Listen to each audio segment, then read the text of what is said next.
I want to bring in John Goodman, CEO and president of the Center for Policy Analysis and Nonpartisan Research Group as well, a nonpartisan research group. Let's start with Medicare. All right, John, Medicare worse off. Rich just told us. What do you make of it? Absolutely. Rick Foster, the chief actuary of Medicare, is absolutely right. The health care legislation last year, what some people call Obamacare, severely cut spending going forward in the future. And those spending cuts will mean that what Medicare pays doctors and hospitals will fall really below Medicaid before this decade is out. So the senior citizen will be less desirable than the welfare mother, and both of them are going to have severe trouble finding doctors who will see them. Well, I mean, I think the big question with Medicare is, as again I mentioned, the baby boomer population continues to grow and grow. Will the working class now, those in their 20s, their 30s, their 40s, have the same kinds of benefits when they go to retire, when they sign up for Medicare, that seniors do today? And can we continue to pay out what we're paying in Medicare to this baby boom population, which again is becoming more of a drain on the system? Now, Medicare was unsound even before we passed health reform, but health reform takes $500 billion out of Medicare just over the next 10 years, and it keeps going beyond that. So that looking forward, if there's no change in the Obamacare law, with each passing year, the amount that Medicare pays doctors and hospitals will fall further and further behind what everybody else is paying.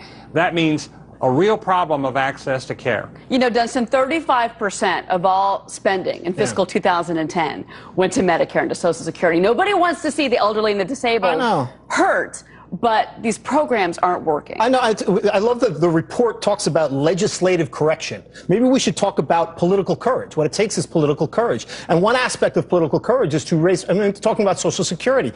At some point, we have to have a real debate about raising the Social Security age from 62 to, say, to 65, say, to 67. And I know that will hurt some people, maybe blue-collar people who don't, it's not as easy for them for them to go on to 68, 69, 70, whatever the case may be. But however, I mean, the financial realities are changes have to be made, real reform, but at every aspect it's blocked. They need to go to the people who are blocking it, say the special interests, AARP. Have some, what's needed is some courage going forward. We need to talk to these people, make legitimate negotiations, compromise. We don't see that right now. Well, but let me take that to Rich Edson, because Rich, here's the thing. I mean, you did tell us the Social Security is in a little bit better place than it was. But again, these projections are so far off. And as we've learned over and over from government projections, they are apt to change.